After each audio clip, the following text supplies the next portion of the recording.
찬양할까요? 이제 내가 살아도 찬양 드리시겠습니다.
찬양하고 가시겠습니다.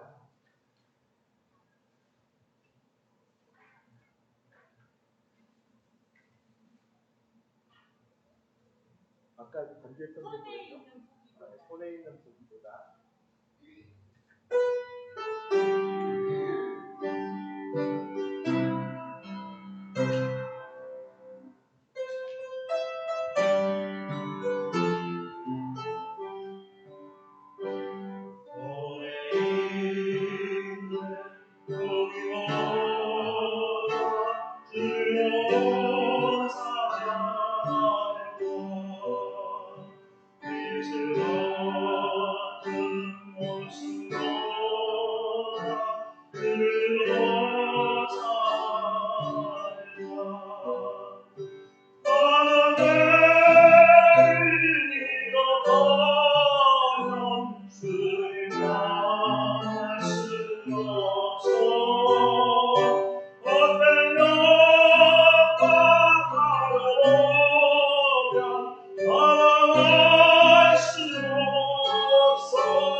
만날 수 없어 의심도 말까지 찾아갈 수 없어 당신은 이 세상 어떤 것을 보이니 주를 찬양하는 마음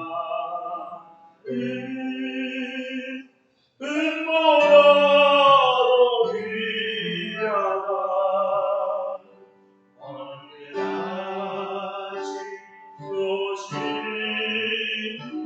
하나님 알리는 마 영광 속에 오시는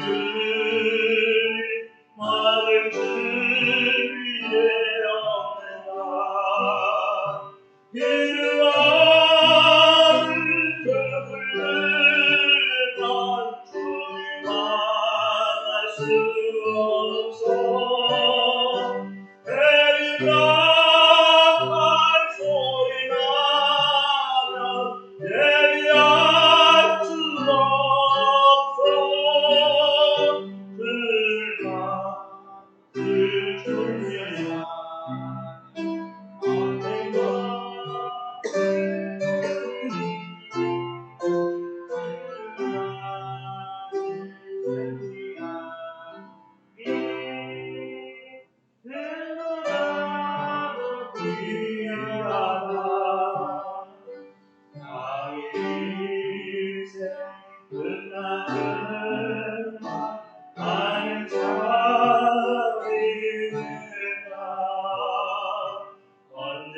언제라도 본인만한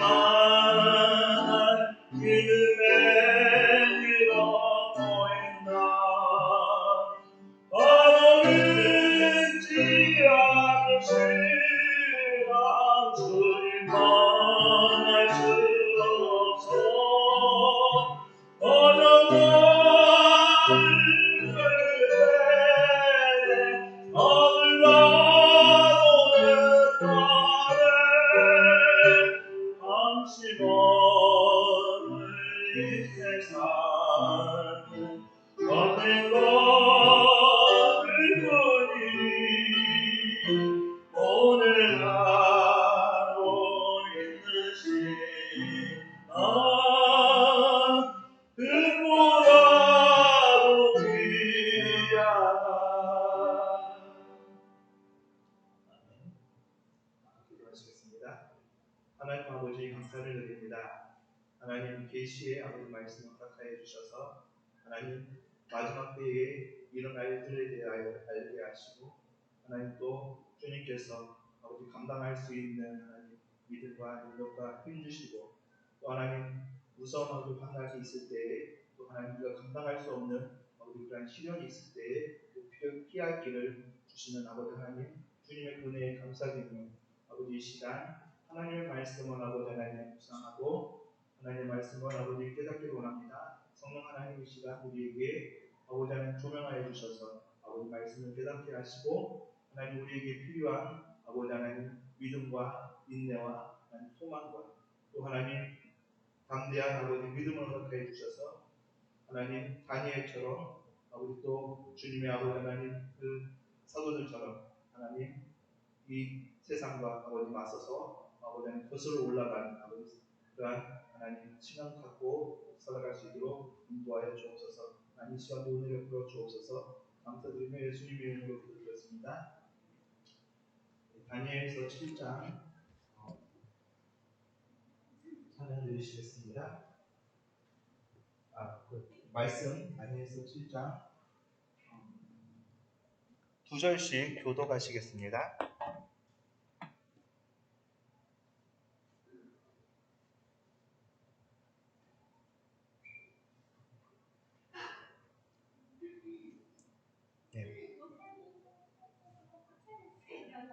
네, 거기 그 다니엘 7장 있어요. 맨 앞에. 네. 바벨론 벨살살 왕 원년에 다니엘이 그의 침상에서 꿈을 꾸며 머릿속으로 환상을 받고 그 꿈을 기록하며 그 일의 대략을 진술하니라. 다니엘이 진술하여 이르되 내가 밤에 환상을 보았는데 하늘에 내 바람이 큰 바다로 몰려 불더니 큰 짐승 넷이 바다에서 나오는데 그 모양이 각각 다르더라.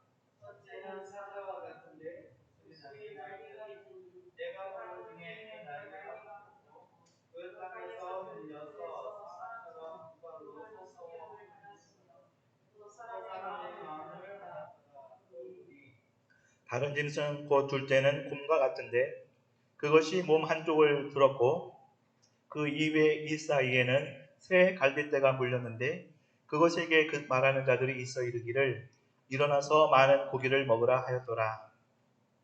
그 후에 내가 또 본즉 다른 짐승 곧 표범과 같은 것이 있는데 그 등에는 새 날개 넷이 있고 그 짐승에게 또 머리 넷이 있으며 권세를 받았더라.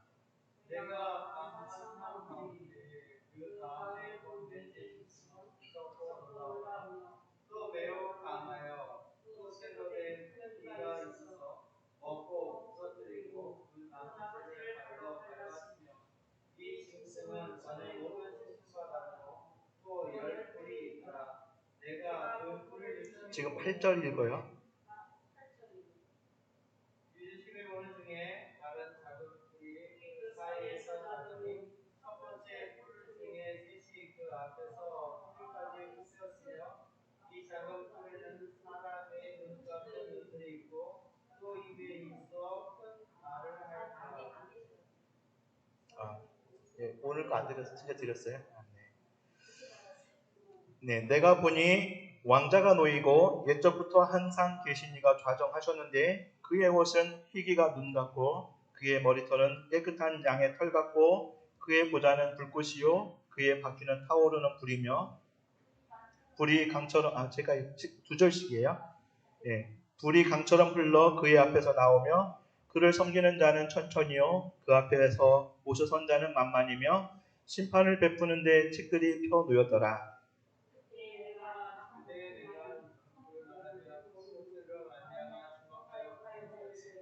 짐승이 죽임을 당하고 그의 시체가 사살하여 타오르는 불에 던졌으며 그 남은 짐승들은 그의 권세를 뺏겼으나 그 생명은 보존되어 정한 시기가 이르기를 기다리기에 되었더라.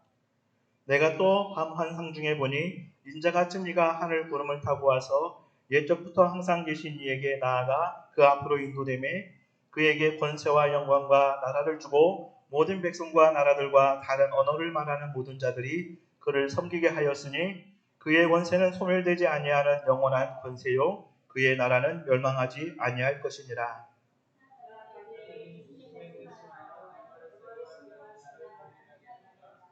내가 그 곁에 서서 장수 중 하나에게 이르러서 이 모든 일의 진상을 물으매 그가 내게 말하여 그 일의 그것을 알려주며 이르되 그 내 큰 짐승은 세상에 일어날 내 왕이라 지극히 높으신 이의 성도들이 나라를 얻으리니 그 누림이 영원하고 영원하고 영원하리라.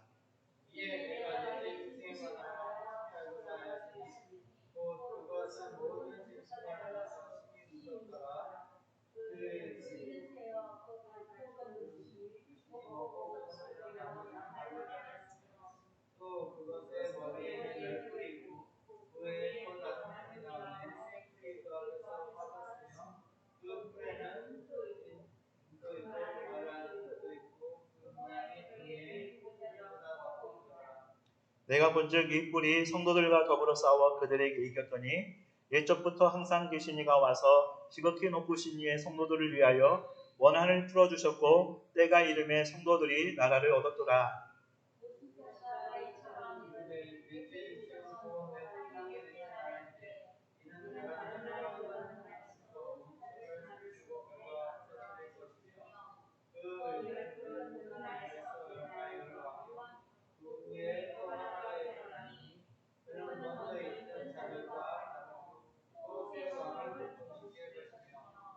그가 장차 지극히 높으신 이를 말로 대적하며 또 지극히 높으신 이의 성도를 괴롭게 할 것이며 그가 또 때와 법을 굳히고자 할 것이며 성도들은 그의 손에 붙임바 되어 한 때와 두 때와 반 때를 지내리라.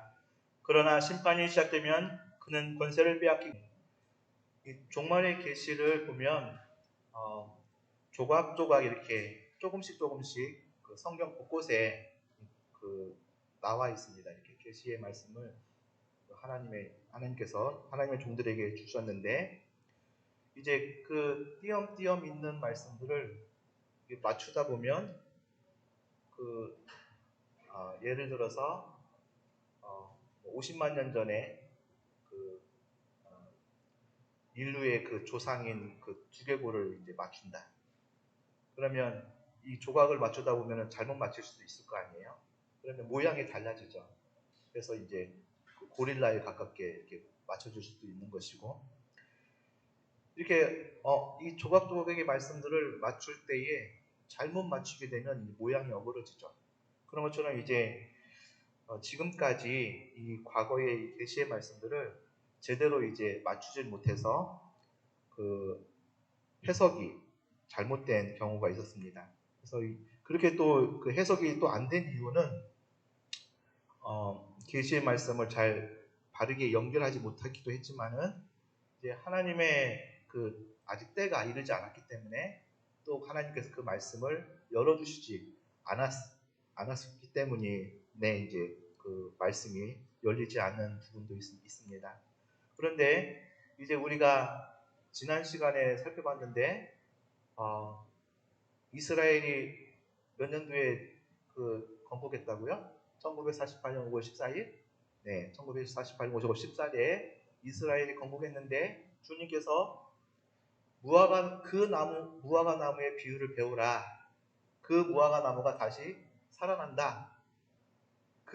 무화과 나무가 살아나는 그 세대를 살아가는 그 사람들에게 이제 이러이러한 그 징조가 있을 것이다 하면서 마태복음 24장에서 이제 그 무화과 나무의 환상을 그 비유를 말세의 징조에 대해서 말씀하시는데 이제 이스라엘이 건국한 것이 죽었던 그 무화과 나무가 살아난 것이다. 그래서 거의 2000년에 가깝게 없었던 나라가 다시 살아나게 되면 어떤 일이 생기느냐 하면 이제 일곱 번째 머리 될 나라가 나타나게 된다고 이렇게 말씀을 드렸어요. 왜냐하면 세상에 머리 되는 나라가 되는 조건 중에 하나는 하나님의 나라인 이스라엘을 정복해야만 머리가 된다. 이런 이제 조건을 충족하기 위해서 로마 제국 이후에 이스라엘이 멸망해서 이 세상에 이스라엘 나라가 없었기 때문에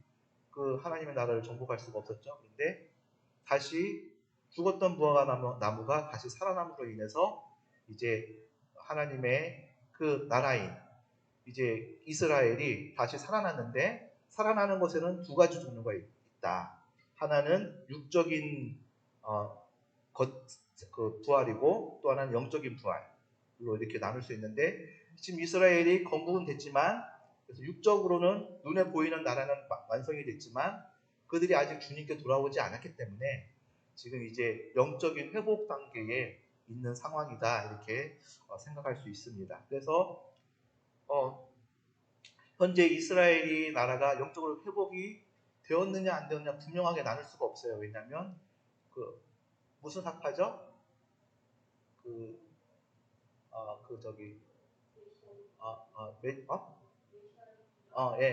메시아닉주 다시 예수님을 믿는 그 이스라엘 이제 종교 지도자들이 나오기 시작했거든요. 그리고 많은 표적들이 나타나서 많은 이스라엘 사람들이 이제 예수님을 주님으로 영접하고 있는 상황입니다. 그래서 이스라엘의 그 무화과 나무가 영적으로도 지금 이제 회복되는 그런 상황인데 주님께서 뭐라고 하시냐면 여름이 오기 전에 종말이 오늘 나무를 이제 저주를 하셨잖아요. 그건 뭐냐면 이제 여름 타작마당이다. 무화과 나무의 열매는 가을에 따는데 지난 시간에 제가 여름 타작마당이다. 그래서 여름이라는 기간은 종말의 때다. 이렇게 말씀을 드렸어요. 그래서 이스라엘 나라가 영적으로까지 회복이 되지만 열매를 다 맺지 못하는 그 시기에 이제 주님이 또 재림한다는 그런 메시지가 있습니다. 그래서 이제 지금 다시 건국된 이스라엘을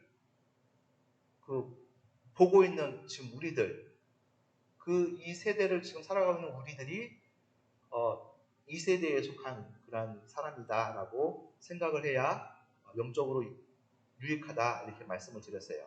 이 세대를 뭐 30년으로 잡을 거냐, 60년으로 잡을 거냐, 80년으로 잡을 거냐 이렇게 많은 말들이 있지만 그 2세대의 기간을 그렇게 우리가 그 30년, 뭐 60년 그 안에 지금 살아가고 있느냐 이게 중요한 것이 아니라 이스라엘 나라가 건국된 그것을 보고 있는 그 지금 이스라엘이 세워진 그 역사의 그 수레바퀴 속에 살아가고 있는 우리가 이 세대에 속한 사람이다 이렇게 받아들여야 영적으로 유익합니다. 그래서 이제 이 세대를 살아가는 우리들에게 이제 우리가 한 해 한 해 더 갈수록 종말의 때는 이제 점점 더 가까워지고 있어요. 그렇기 때문에 이제 하나님께서는 이 때가 이르렀기 때문에 이제 사도 요한이 요한계시록의 계시의 말씀을 받잖아요. 예수님으로부터 천사에게 주고 천사가 그 종 요한에게 줍니다. 그리고 그 요한은 그 받은 계시의 말씀을 요한계시록의 말씀은 종들의 말씀이라고 그 말씀을 맨 처음 시간에 말씀을 드렸는데 종에서 종으로 이어지는 계시의 말씀이거든요. 그래서 천사도 예수님의 종이고 사도 요한은 종의 대표자이고 이제 이 말세를 살아갈 때에 그 14만 4천의 하나님의 종들이 이제 세워지게 되는데 그때 그 종들은 목회자가 아니다 이렇게 말씀을 드렸어요. 그 14만 4천의 하나님의 종들은 이제 하나님께서 이마에 인을 친 자다. 그래서 이마에 하나님 것, 예수님 것. 그래서 그 도장을 받으면 이제 그 도장을 천사들에게 예수님이 이제 위임하죠. 그러면 그 위임받은 도장을 옥새를 들고 돌아다니면서 신실한 그 사람이 이제 그 하나님의 권세를 줄 사람에게 그 천사들이 인을 치는 거예요. 왜 하나님께서 예수님이 그 천사에게 그 옥새를 이렇게 맡겨서 그러니까 도장을 맡겨서 치게 하시냐면 이제 천사가 도장을 찍으면 이제 그 종들이 말하는 대로 그 천사는 그 일들을 행해야 될 그 수발을 들어야 되는 거예요. 돕는 이제 그 사역자가 되는 겁니다. 그렇기 때문에 천사가 자기가 찍었기 때문에 자기에게도 책임이 있기 때문에 다시 되물릴 수가 없는 거예요. 이 사람은 자격이 안 되는데 내가 잘못 찍었어 이렇게 그 말을 돌릴 수가 없는 겁니다. 그렇기 때문에 주님께서는 이제 천사에게 그 도장을 주시고 천사가 자기가 이제 그 예언을 하나님께서 세우신 종들이 이사야처럼 이제 엘리야처럼 그런 기적을 행한다고 말씀하셨거든요. 모세와 같은 기적을 이제 저주를 이 땅에 땅을 치고 저주를 할 텐데 그러한 일들을 행할 때에 이제 천사는 그 일들을 해야 되는 거예요. 그러니까 그런 의미에서 이제 이 종들에게 사도 요한에게 받은 계시의 말씀이 이제 또 종들에게 이어지는 계시의 말씀이 요한계시록이다 이렇게 말씀을 드렸습니다. 그래서 지난 시간에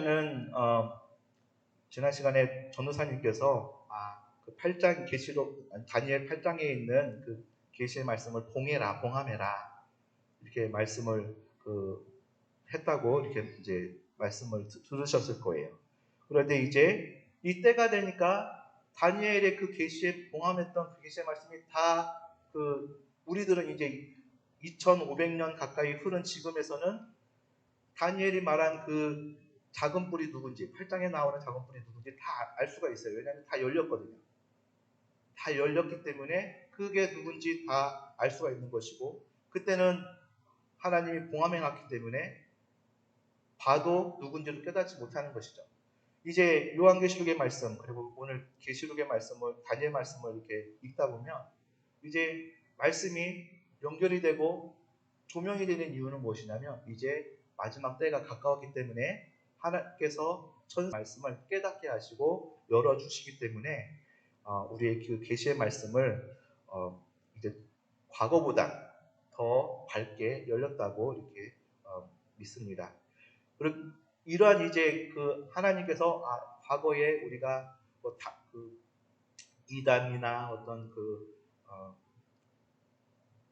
잘못된 이상 사상 때문에 지금까지 계시록의 말씀을 멀리 해왔는데 이제 그 과거의 그런 아픈 상처를 가지고 말씀을 대하기보다는 하나님께서 더 많은 그 계시의 조명을 통해서 열어주시겠구나 이러한 기대를 가지면서 오늘 또 성령 하나님을 의지하면서 계시의 말씀을 들으셨으면 좋겠습니다. 다니엘 7장은 다니엘이 본 환상을 기록한 내용입니다. 그래서 7장을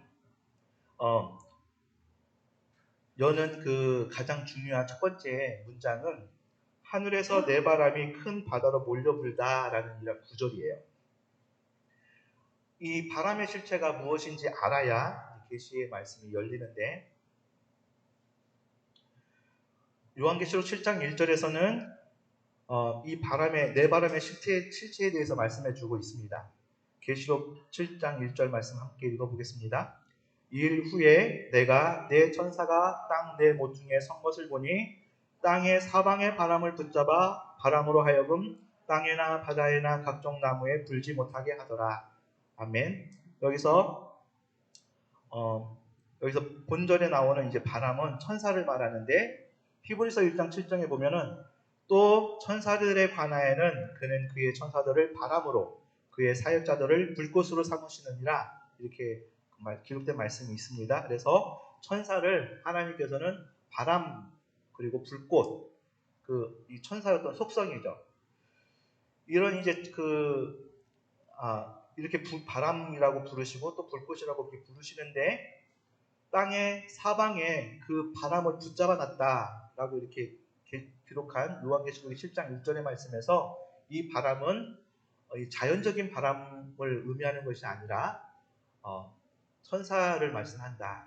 그리고 또 좀 더 유추해 볼 수 있는 것은 무엇이냐면 바람이 불고 태풍이 불고 할 때에 그 배후에 천사가 있구나라고 이해하시면 정확하게 이해하시는 것입니다.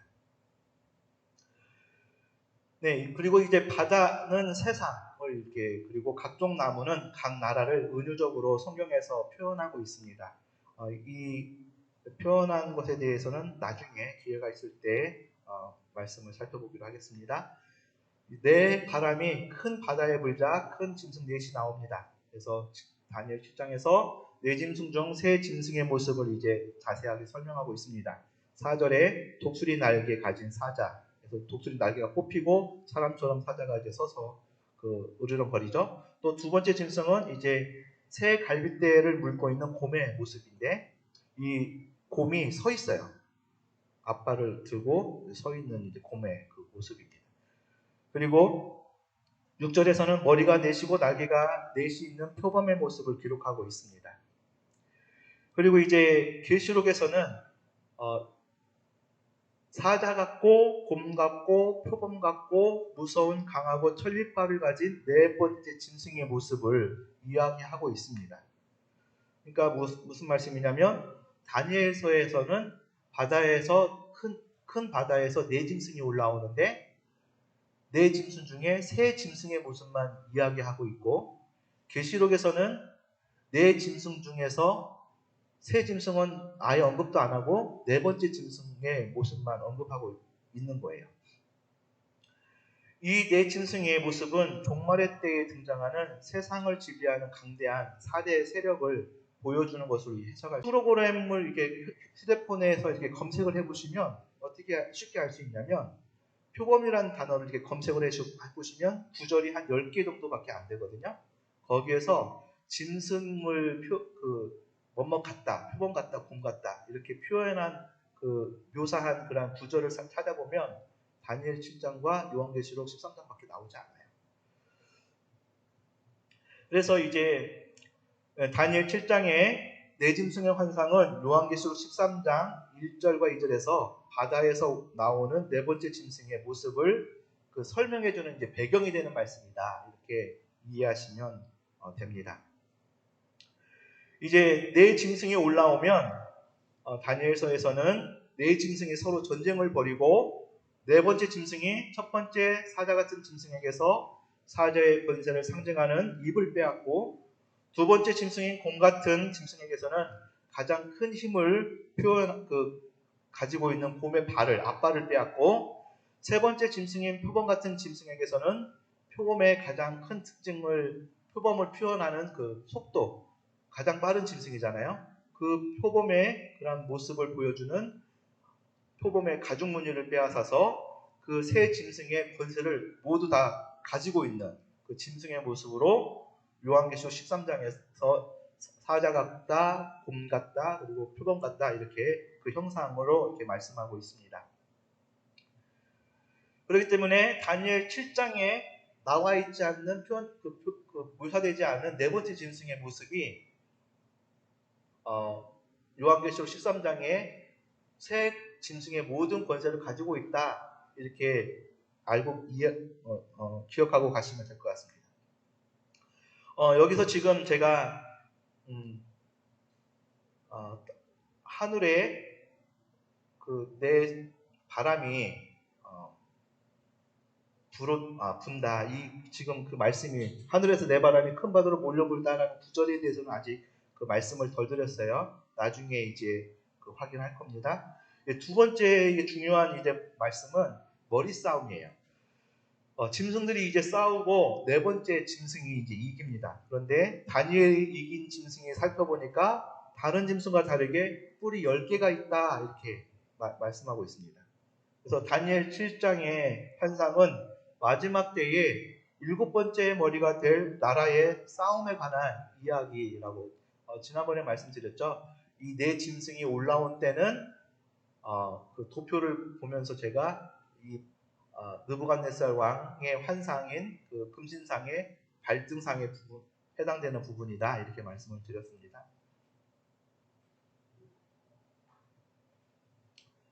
네, 이제 이 마지막 때에 네 강대국이 전쟁을 하고 승패가 결정됩니다. 그러면 지금 저희는 어느 이 전쟁이 일어난 이후에 지금 있는 지금 상황이 시간에 살고 있을까요? 아니면 아직 전쟁이 일어나지 않고 있는 시간에 살고 있을까요? 지금 전쟁이 세계대전이 1차 세계대전, 2차 세계대전이 일어났잖아요.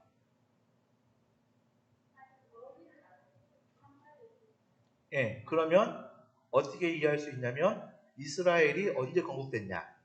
이스라엘이 건국된 것은 2차 세계대전 이후에. 예, 그리고 그렇기 때문에 이 네 짐승의 전쟁은 이제 이스라엘 건국된 이후에 일어나는 일이잖아요. 그러니까 아직 지금 이 전쟁이 일어나지 않았다. 이렇게 이해하시면 좋을 것 같습니다. 네? 4개가 아니고 이게 네 강대국이 싸운다는 거예요. 이제 지금 머리 싸움에 대해서 이제 지금 설명할 거예요. 좀 읽어보시면 됩니다. 네. 이제, 네 세력에 이제 전쟁이 일어났는데, 이 다니엘 7장이 그 역사적 배경을 지금 보여주고 있다는 겁니다. 그리고 이제 이 네 짐승이 가지고 있는 네 번째 짐승이 이제 승리해요. 그런데 다니엘의 그 시선이 10뿔의 중심을 두지 않고 이제 작은 뿔에 초점을 가지고 있는 것에 주목해야 합니다. 그래서 다니엘이 10뿔 가진 네 번째 짐승의 뿔을 유심히 보는 중에 또 다른 작은 뿔이 나는 것을 보고 이제 다니엘의 그 시선이 이제 작은 뿔에 주목하고 있는데 작은 뿔이 자라나면서 10뿔 중에서 이제 3뿔이 빠지는 그런 모습을 보이는 거죠. 이제 그런데 이제 다니엘서에서는 7장에도 작은 뿔이 나오고 8장에도 작은 뿔이 나오는데 이 작업불이 각각 다르다라고 말씀을 드렸어요. 그래서 지난 시간에 여름에 대한 이중적인 의미, 그리고 작업불에 대한 이중적 의미, 제가 이렇게 적그리스도에 대한 이중적 의미에 대해서 말씀드렸잖아요. 네, 다니엘서 7장 8절 말씀을 한번 같이 읽어보겠습니다. 내가 그 뿔을 유심히 보는 중에 다른 작은 뿔이 그 사이에서 나더니 첫 번째 뿔 중에 셋이 그 앞에서 뿌리까지 뽑혔으며 그 작은 뿔에는 사람의 눈 같은 눈들이 있고 또 입이 있어 큰 말을 하였더라. 아멘. 그러니까 이 다니엘의 주목하는 그 시선을 이렇게 따라가셔야 돼요. 우리는 그 다니엘이 보니까 하나님이 다니엘에게 그 환상을 보여주셨고 또 다니엘이 그 본 환상들을 저희는 따라갈 그 필요가 있습니다. 8장 9절 말씀 다시 또 읽겠습니다. 그중 한 뿔에서 또 작은 뿔 하나가 나서 남쪽과 동쪽과 큰 또 영화로운 땅을 향하여 심히 커지더니, 이렇게 다니엘 7장과 8장에서 작은 뿔이 나오는데 각각 다른 인물이고 다른 시대의 작은 뿔들입니다. 그래서 이 다니엘서에 나오는 작은 뿔에 대한 이 성경 말씀이 이제 요한계시록에 있는 그 17장에 나오는 작은 뿔에 대한 그 난해한 성경 구절이거든요. 이 성경 구절이 이 다니엘 7장과 8장에 나오는 작은 뿔에 대한 이야기로 해서 열리게 됩니다. 요한계시록 17장 8절 말씀을 한번 함께 읽겠습니다. 내가 본 짐승은 전에 있었다가 지금은 없으나 장차 무정행으로부터 올라와 멸망으로 들어갈 자니 땅에 사는 자들로서 창세 이후로 그 이름이 생명책에 기록되지 못한 자들이 이전에 있었다가 지금은 없으나 장차 나올 짐승을 보고 놀랍게 여기리라. 아멘. 예, 다니엘이 받은 환상의 계시가 없었다면 사도 요한이 받았던 그 계시의 말씀이 해석이 안 됐을 거예요. 그런데 7장과 8장에 이 작은 뿔에 계시한 계시가 있었기 때문에 이 사도 바울이 받은 계시에서 이전에 있었던 그 짐승은 다니엘 8장에 나오는 작은 뿔이구나. 그리고 그 작은 뿔이 바로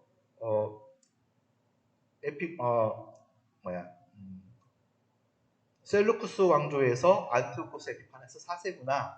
이것을 이제 역사적으로 알 수 있다는 거예요.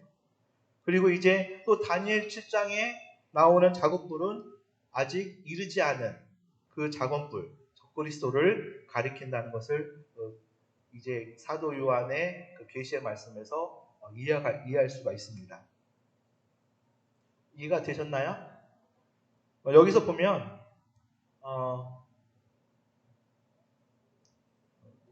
앞으로 조금 이따 설명드릴 거예요. 이제 그 7장과 8장에 나오는 작업불, 이게 각각 다른 같은 단어지만 각각 다른 인물이고 다른 시대의 사람이다라고 이렇게 말씀을 드리는 이유는 뭐냐면, 왜 그 다른 인물이고 다른 시대의 사람인데 작업불로 묘사했냐면 이 배후에 있는 영적 세력이 동일하기 때문에 작업불이라고 설명을 한 겁니다. 그래서 사도 요한 계시록의 말씀에 이 작업불은 지금 현재 어디에 있느냐 하면 무정에게 갇혀 있는데 그 이름이 아블론이다, 아발론이다. 이렇게 영화 같은 것을 보면은 아발론이라는 이름 많이 들어보셨잖아요. 그렇게 그것을 지칭하고 있습니다. 요한계시록 9장 11절 말씀을 한번 함께 읽겠습니다.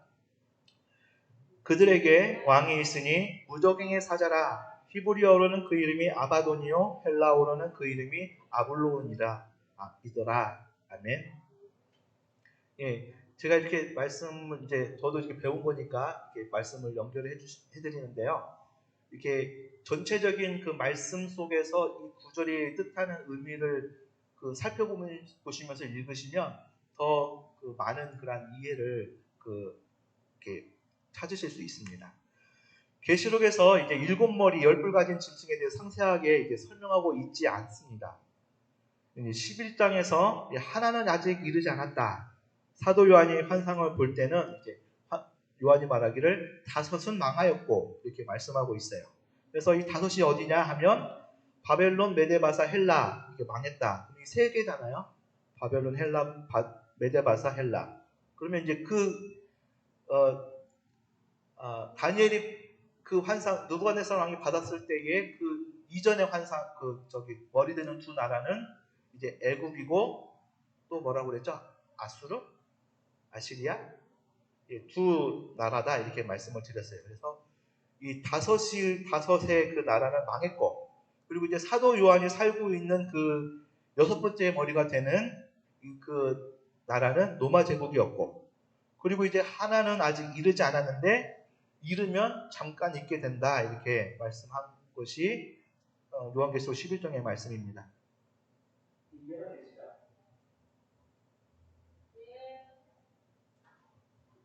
좀 어려울 거예요. 다니엘 7장 말씀이 저희 그 목회 저희 종말계시록 세미나를 듣다 보면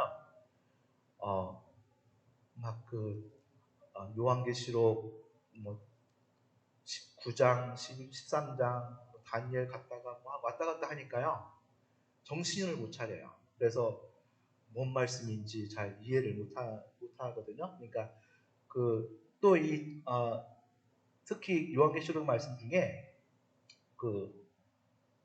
이 적그리스도에 대한 말씀이 굉장히 어렵습니다. 그러니까 영적인 방해가 있다고 해요. 그러니까 이 말씀을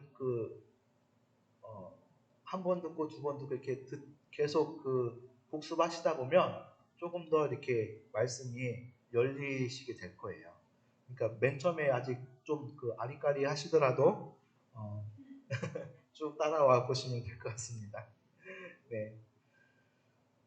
예, 지금 사도 요한이 다섯은 망했고 하나는 있고 하나는 아직 이르지 않았다 할 때 지금 하나는 있고라고 하는 머리 되는 나라가 로마 제국인 거예요.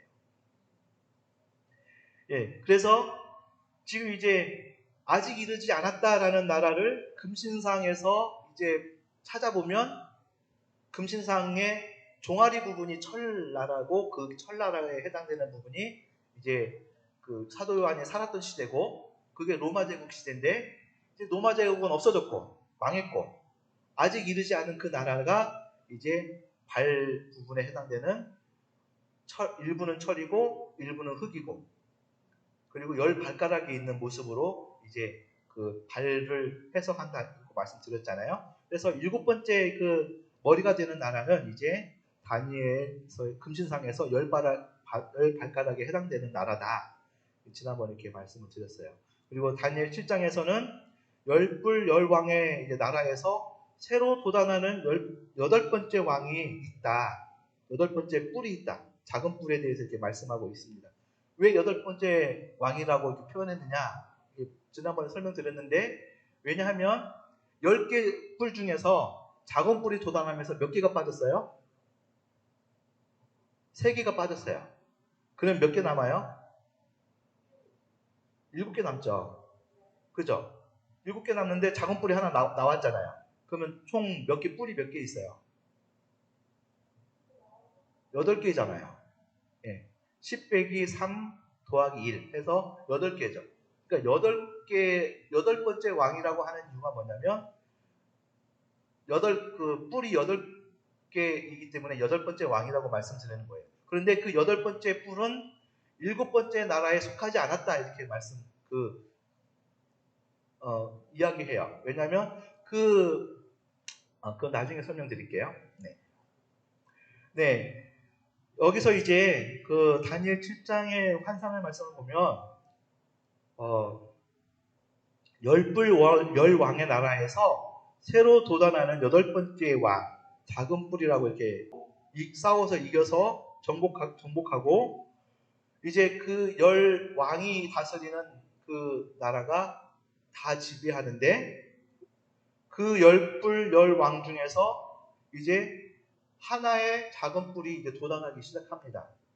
그래서 나중에 달아난 그 작은 뿔이 이제 마지막 때의 작은 뿔, 적그리스도라고 이렇게 난 것입니다. 이제 그 작은 뿔이 돋아날 때에 그 10뿔들이 그 작은 뿔을 대적해요. 그런데 그 작은 뿔이 달아나면서 새 뿔을 뽑아냈다라고 하는데 그 뽑아냈다는 의미가 무엇이냐면 이제 새 뿔을 없애버렸다, 멸망시켰다, 정복했다. 그리고 이제 다른 남은 7뿔들은 이제 복종합니다. 그 작은 뿔에.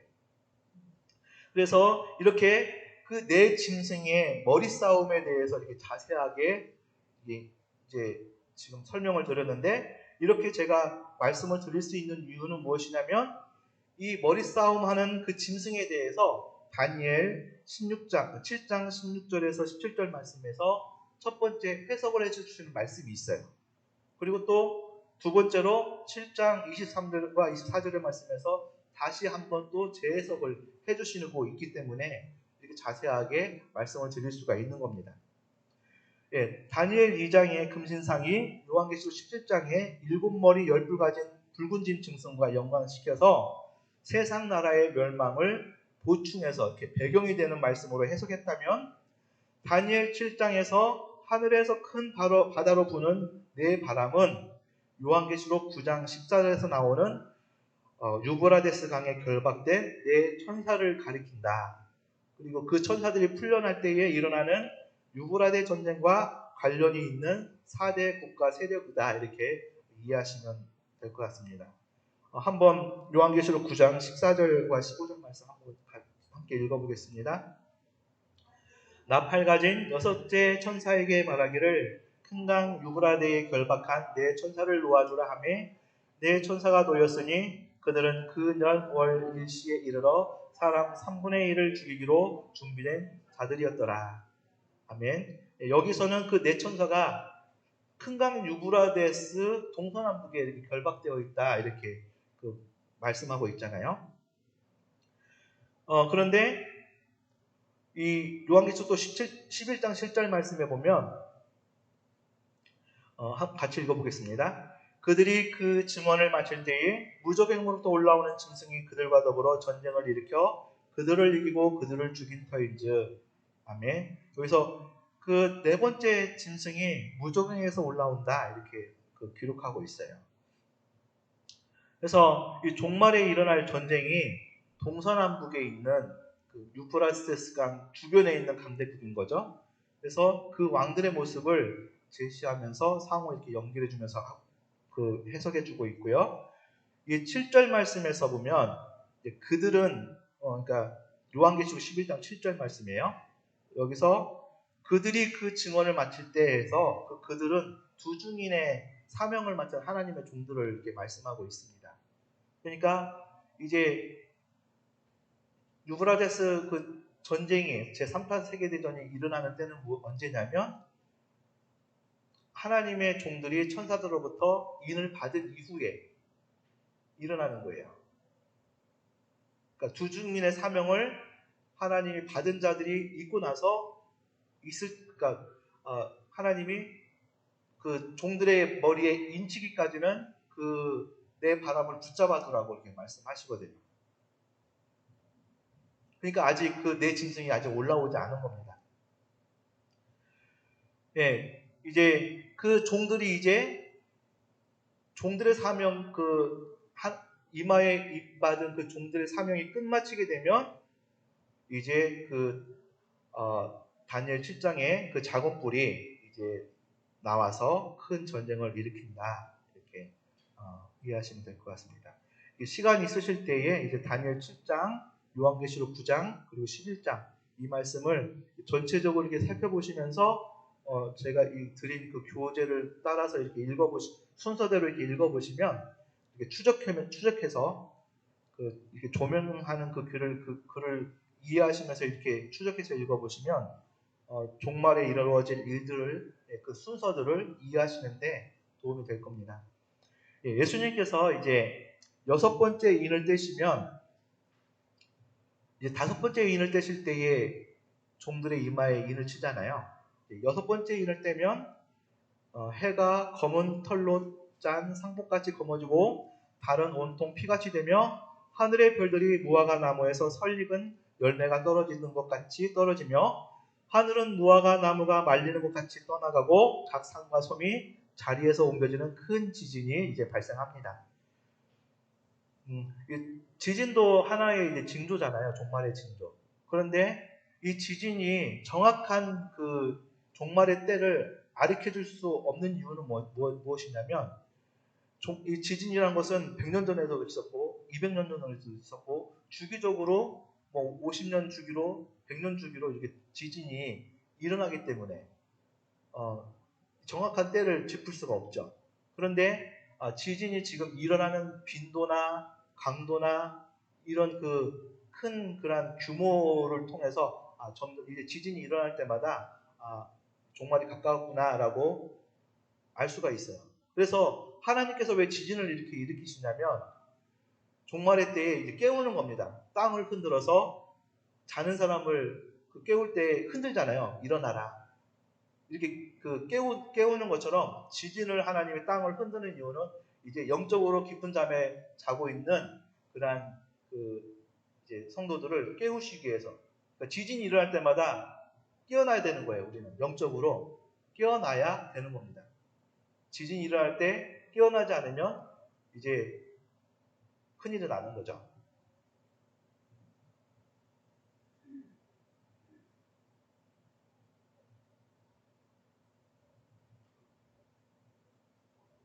이제 이렇게 큰 지진이 이제 6번째 인을 떼면 또 이제 그런 천재지변이 일어나고 세상의 임금들과 장군들과 부자들과 강한 자들과 모든 종과 자유인이 이제 굴, 산, 바위 틈에서 어린 양의 진노의 심판의 날이 이르렀다라고 이제 다 고백합니다.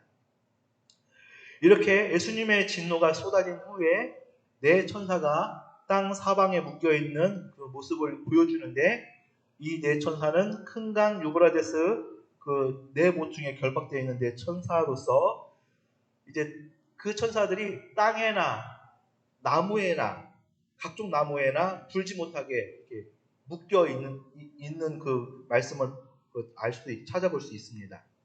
이게 사도 요한이 7장 1절에서 말씀하고 있는데 이렇게 각종 나무나 땅에 바다에 불지 못하게 그쪽으로 가지 못하게 묶여있는 그 천사들이 5번째 나팔이 불 때까지는 묶여있다가 여섯째 나팔 든 천사가 나팔을 불면 이제 하나님 앞 금제단에서 금제단 넷불에서 유브라데스 그에 결박된 네 천사를 놓아주라 이렇게 그 음성을 들린 후에 이제 그 천사가 묶임에서 풀려나게 됩니다. 그러니까 이 천사들이 풀려나면 이제 네 짐승이 바다에서 올라온다고 말씀드렸잖아요. 그리고 그 네 짐승이 올라오면 이제 큰 싸움이 일어난다. 그 네 짐승 간에 싸움이 일어나서 네 번째 짐승이 이긴다. 10뿔 가진 네 번째 짐승이 이긴다. 이렇게 말씀을 드렸는데 이 말씀에서 무엇을 알 수 있냐면 전쟁이 하나님의 손안에 있구나라는 것을 알 수가 있습니다.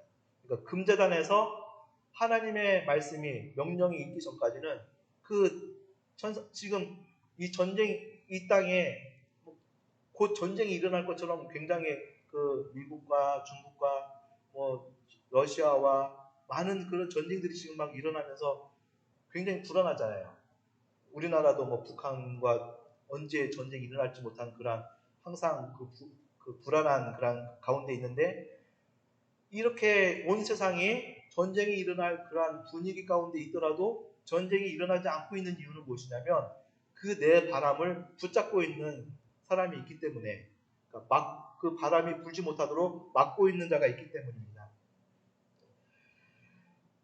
네, 이게 6번째 나팔이 불면 풀리게 되는데 이제 그 네 천사가 풀리면 지정된 연월 일시에 사람의 3분의 1이 죽임을 당하게 될 것이라고 이렇게 기록하고 있습니다.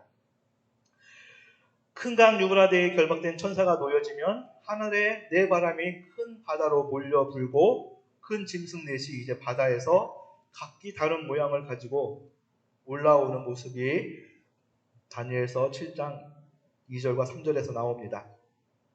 그래서 요한계시록 7장, 9장 그리고 다니엘 7장에 나오는 네 바람과 네 짐승을 간단하게 이제 정리하면 큰 사방 큰 강 유브라데스에서 묶여 있는 네 바람이 천사들이 이제 세상으로 큰 나라로 들어가지 못하게 막고 있기 때문에 이제 막고 있는 것이 그런데 놓이게 되면 하늘에서 있는 네 바람이 큰 바다를 향해 불고 이제 바다는 세상을 들었는데 세상으로부터 이제 큰 네 짐승이 나오게 된다. 이렇게 요약할 수 있습니다. 제가 이렇게 그 요약한 것을 설명드린 내용들을 시간을 내서 이렇게 또 각 장별로 살펴보시면 종말의 때 일어나는 역사적인 배경을 이해하시는 데 도움이 되실 것입니다. 이 도움이 되는데 이제 조금 더 이해할 수 있는 말씀이 있다면 스가랴 6장 5절 말씀입니다. 함께 읽어보겠습니다. 천사가 가로되 이는 하늘의 내 바람인데 온 세상의 주 앞에서 모셨다가 나가는 것이라 하더라. 아멘. 여기서 지금 다니엘서 7장 1절에서 나오는 하늘의 내 바람이라고 말씀드렸잖아요. 그런데 이 스가랴에서 하늘의 내 바람이 나옵니다. 그래서 이 내 바람은 주 앞에서 모셨다가 나가는 것이다. 천사라고 말씀을 드리는 거예요. 이렇게 이 하늘에 부는 내 바람, 묶여있는 그 내 바람이 스가랴의 또 이 말씀을 통해서 연결이 됩니다. 하늘의 내 바람은 천사들을 말하고 이제 천사의 그 바람은 전쟁의 바람을 말합니다.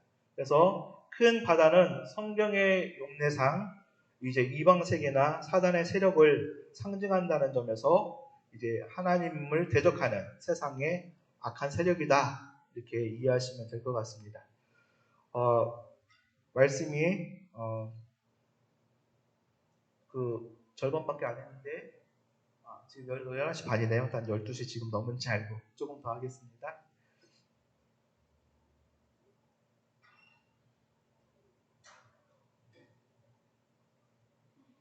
예, 아까 말씀드렸던 것처럼 큰 바다에서 나오는 새 짐승은 사자 같고 곰 같고 표범 같은데 네 번째 짐승이 새 짐승을 이제 발로 밟게 됩니다. 요한계시록 13장에서 네 번째 짐승을 자세하게 설명하고 있다고 말씀드렸고요. 그래서 그 네 번째 그 짐승이 이제 그 새 짐승의 강한 면을 다 빼앗습니다. 그래서 이 사단은 머리가 7이고 10뿔 가진 짐승에게서 새 뿔을 뽑아버리고 나오는 작은 뿔에게 자기의 능력과 보좌와 권세를 줍니다. 이 사단이 육적으로도 가장 강한 그 작은 뿔, 그러니까 사자의 그 가장 강한 것, 곰의 강한 것, 그리고 표범의 강한 모든 것을 네 번째 그 짐승이 다 가지고 있잖아요. 그러니까 육적으로 가장 강한 나라를 그러니까 이 인류 역사상 이보다 강한 나라는 없는 겁니다. 그런데 육적으로 강한 이 나라에 그 작은 뿔, 그 나라에서 돋아나는 그 작은 뿔에게 이 사단이 자신이 가지고 있는 영적인 권세와 능력까지 주는 거예요. 그렇기 때문에 이 작은 뿔은 육적으로도 영적으로도 가장 강한 그런 자이기 때문에 이 작은 뿔 앞에서는 성도들의 권세도 다 부서지고 깨지게 되어 있습니다. 그래서 이 작은 뿔을 이길 수 있는 분은 오직 한 분밖에 안 계세요. 예수님께서 오셔야만 이 작은 뿔을 이길 수 있는 겁니다. 예, 짐승은 무섭고 놀랍고 매우 강해서 이제 새로 된 큰 일을 가지고 있고 그래서 그것으로 먹고 부서뜨리고 그 전에 모든 짐승과는 다르다. 10뿔을 가지고 그러니까 10왕이 있는 나라다. 이제 이 네 번째 짐승이 다른 이전에 있던 짐승과 다른 것처럼 과거의 모든 나라들 가운데서 이런 나라가 없었는데 이제 입이 있어서 큰 말을 하고 또 참난된 말을 하고 머리에는 하나님을 모독하는 그러한 이름들이 있다. 이렇게 기록하고 있습니다. 또 이 다니엘이 이제 불꽃 왕자의 좌정하신 일을 보는데 희귀의 눈 같고 그리고 양의 털같이 깨끗한 머리털을 가진 옛적부터 항상 계신 이를 봅니다. 그런데 사도 요한은 또 머리의 털에 희귀가 양털 같고 눈 같은 그분을 부활하신 그분을 보는데 그 머리털에 희귀가 양털 같다는 분이 예수님이다라고 말씀하고 있어요. 그렇기 때문에 이 다니엘이 본 희귀가 눈 같은 옷을 입고 양의 털같이 깨끗한 머리털 가진 옛적부터 계신 이분이 누구세요? 그러면 이분이 바로 또 예수님이신 거예요. 그러니까 다니엘도 부활하신 주님을 받고 사도 요한도 부활하신 주님을 본 겁니다. 그래서 이 다니엘과 사도 요한은 이제 주님을 섬기는 천사가 천천이고 모셔선 천사가 만만인데 천사들이 보좌와 내 생물들과 장로들을 둘러서 있는 광경을 이제 보게 된 겁니다. 그래서 백보자 심판대에는 이제 사람들을 심판하는 행위책들과 구원받은 자의 이름이 적힌 생명책이 펼쳐져 있는데 생명책에 이름이 적혀 있지 않는 자는 큰 자나 작은 자나 물어나고 죽은 모든 자들이 행위책에서 적힌 자기 심판 행위에 따라서 심판을 받게 될 것이다. 이렇게 기록하고 있어요. 이게 무슨 말씀이냐면 이제 천년왕국이 끝난 후에 이제 곡과 마곡의 전쟁 이후에 이제 주님께서 자신이 가지고 있는 왕권을 하나님께 드리잖아요. 그러면 이제 두 번째 그 부활도 순서가 있다고 말씀드렸어요. 두 번째 부활이 이제 모든 자들이 다 부활로 나오게 됩니다. 순서대로. 그때에 이제 백보자 심판대에 가게 되면 백보자 심판대에는 책이 두 가지 종류의 책이 펼쳐져 있어요. 그 한쪽 먼저 첫 번째는 단수로 되어 있는 책이고 다른 또 한 책은 그 책들이에요. 그래서 이 작은 책은 생명책, 우리가 다른 말로 생명책이라고 이야기하고 또 책들이라고 복수로 표현되어 있는 그 책은 행위책을 말씀하는 거예요. 그래서 이 행위책은 각 사람마다 자기 인생을 살아온 기록이 적혀 있습니다. 그래서 우리의 그 뒤는 다 지금 천사들이 감시하고 또 우리를 보호하고 하나님이 그 천사를 보내서 우리를 지키신다고 하셨잖아요. 그런 것처럼 욥기서에 보면 하나님이 사단에게 내가 내 좀 신실한 욥을 보았느냐 이렇게 말씀하는 것처럼 그리고 천사들이 왔을 때 누가 신실하더냐 할 때에 욥이 신실합니다라고 그 천사들이 하나님께 다 말씀 보고하죠. 그런 것처럼 이제 각 사람에게는 작은 책들이 있어요. 책들이 몇 권의 책들이 있겠어요. 내 행위책이 몇 권이나 되겠습니까? 그러니까 한 권이 아니고 책들이 많다는 것은 우리의 행위가 많을수록 거기에 있는 그 행위들이 그 기록들이 많아질 겁니다. 그러니까 내가 한 일들이 많으면, 내가 한 범죄들이 많으면, 내가 아니면 또 착한 일들을 많이 하게 되면 그 책들의 분량들이 늘어날 겁니다. 그래서 한번 상상을 한번 해보시면 좋을 것 같아요. 내 인생을 돌아보면서 내 인생을 몇 권의 책으로 기록할 수 있을까?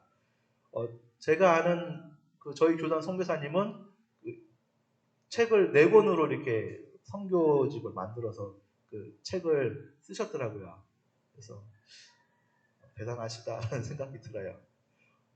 권사님은 책을 몇 권 정도 쓰실 수 있으실 것 같아요. 한번 이렇게 회고록처럼 내가 이렇게 내 인생의 이야기를 이렇게 하면 대신 쭉 그 이야기를 녹음해가지고 기록해 주시는 또 은사를 갖고 있는 목사님도 계시거든요. 그래서 어떤 자신의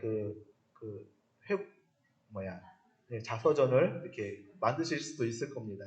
그래서 돌아보시면서 지금 옛날에 그 책들을 본인이 또 읽어보시면서 내가 회개할 게 있구나 없구나 이거 살펴보시면서 좋은 시간을 가지시게 될 것 같습니다.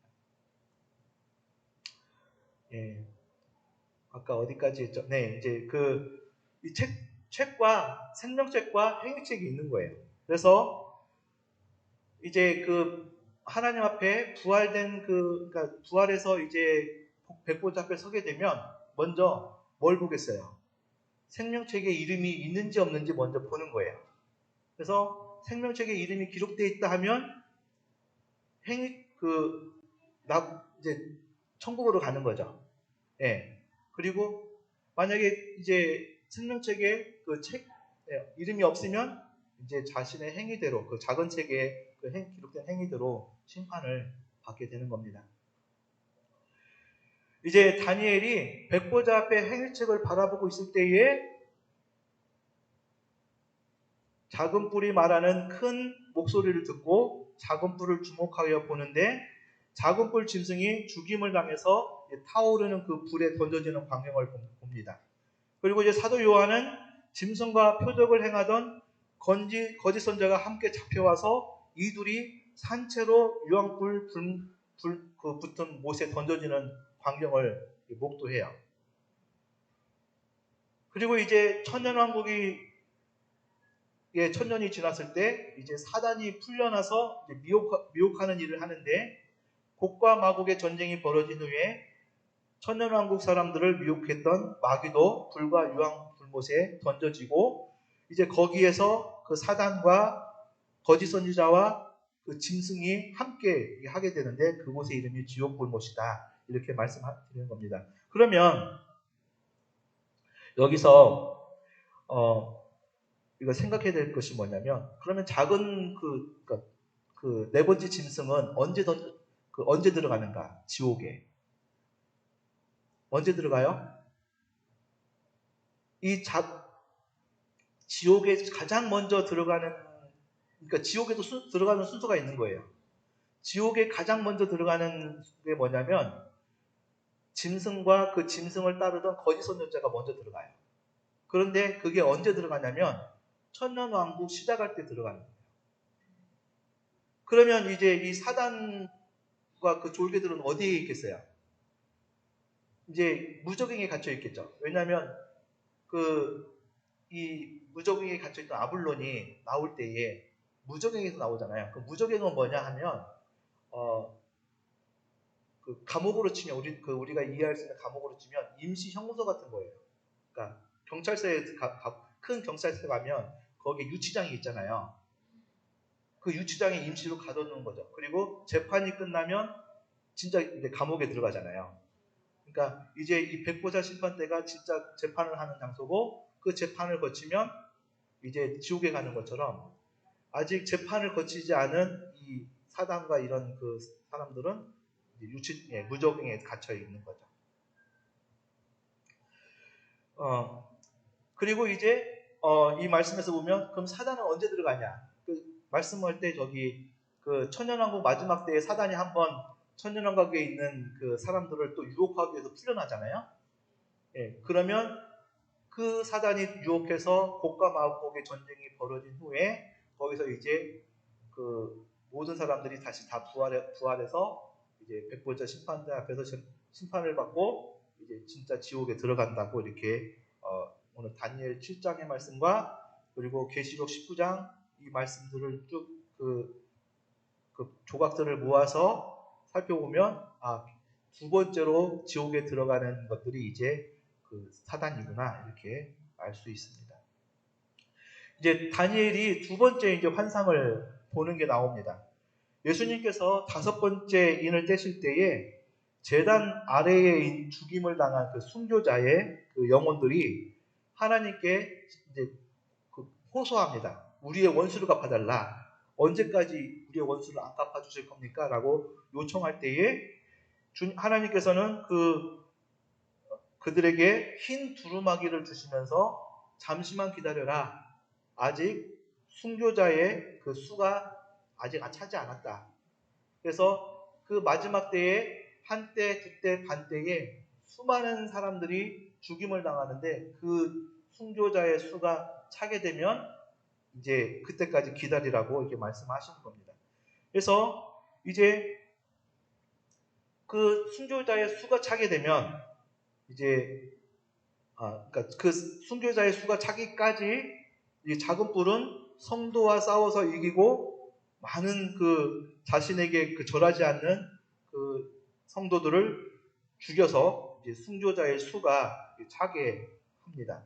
그리고 이제 하나님은 그 순교자들의 원한을 풀어주시기 위해서 이제 강림하시고 이제 그 성도들이 나라를 얻게 될 것이다 이렇게 기록하고 있습니다. 그래서 주님은 선지자들과 성도들과 및 땅 위에서 죽임을 당한 모든 자의 핏값을 찾아내서 심판하시는 분으로 요한계시록 18장에 기록하고 있습니다. 성도들이 메시아 왕국을 얻게 되기 전에 이제 네 번째 짐승의 작은 뿔은 성도와 싸워서 이기고, 그리고 그 짐승은 입을 크게 벌려서 하나님을 향해서 비방하고 하나님의 이름과 장막과 하늘에 사는 자들을 비방한다. 그리고 권세를 받아서, 사단의 권세를 받아서, 그 사단의 영적인 권세를 받아서 그 성도를 싸워서 이기고 온 족속과 백성과 방언, 온 세계를 다 다스리는 권세를 얻게 된다. 이렇게 기록하고 있습니다. 그래서 그때의 죽임을 당하지 않고 그 작은 뿔에게 적그리스도에게 이제 경배한 그 자들은 예수님을 믿었던 사람이라 할지라도 생명책에서 이름이 지어지게 될 것입니다. 이제 작은 뿔이 성도의 권세를 깨뜨리고 이기는 것을 예언하는 말씀이 있습니다. 다니엘서 7장 22절 말씀 함께 읽겠습니다. 내가 본즉 이 뿔이 성도들과 더불어 싸워 그들에게 이겼더니, 또 다니엘서 11장 7절 내가 들은즉 그 세마포 옷을 입고 강물 위쪽에 있는 자가 자기의 좌우 손을 들어 하늘을 향하여 영원히 살아계시는 이를 가리켜 맹세하여 이르되 반드시 한때 두때 반때를 지나서 성도의 권세가 다 깨지기까지 이르니 그렇게 되면 이 모든 일이 다 끝나리라 하더라. 계시록 13장 10절 말씀입니다. 또 권세를 받아 성도들과 싸워 이기게 되고 각 족속과 백성과 방언과 나라를 다스리는 권세를 받으니, 아멘. 그러니까 이 작은 뿔이 육적으로도 가장 강한 그 나라들의 모든 것을 다 얻었어요. 사자의 이빨을 얻고, 곰의 앞발을 얻고, 그리고 표범의 날쌘 그 발을 얻고, 그리고 이제 영적으로도 사단의 능력과 권세를 받았어요. 그래서 이 작은 뿔의 권세가 얼마나 대단한지 성도의 권세를 다 깨뜨립니다. 그리고 온 세상을 다 이제 복종시킵니다. 다 다스리게 됩니다. 이 성도의 권세가 다 깨지게 되면 이제 모든 일이 끝나게 된다라고 말씀하고 있습니다. 그러므로 이제 그 마태복음 24장 16절 말씀에, 그리고 계시록 12장 6절 말씀에 멸망에 가장한 것이 거룩한 곳에 서는 것을 보게 될 때에 유대인들은 산으로 도망하게 되고 이방 성도들은 광야로 도망해서 생명을 보존해야 하는 것입니다. 이때에 이제 성도들에게 요구되는 것이 무엇이냐면 인내와 믿음이다. 그리고 순교할 각오다. 이렇게 다니엘이 이야기하고 있습니다. 모신 자가 이제 그 두 번째 환상에서 그 옛적에 계신 분을 모신 자가 이제 다니엘에게 넷째 짐승과 짐승에서 나오는 열뿔과 작은 뿔에 대해서 이렇게 말씀해 주셨고요.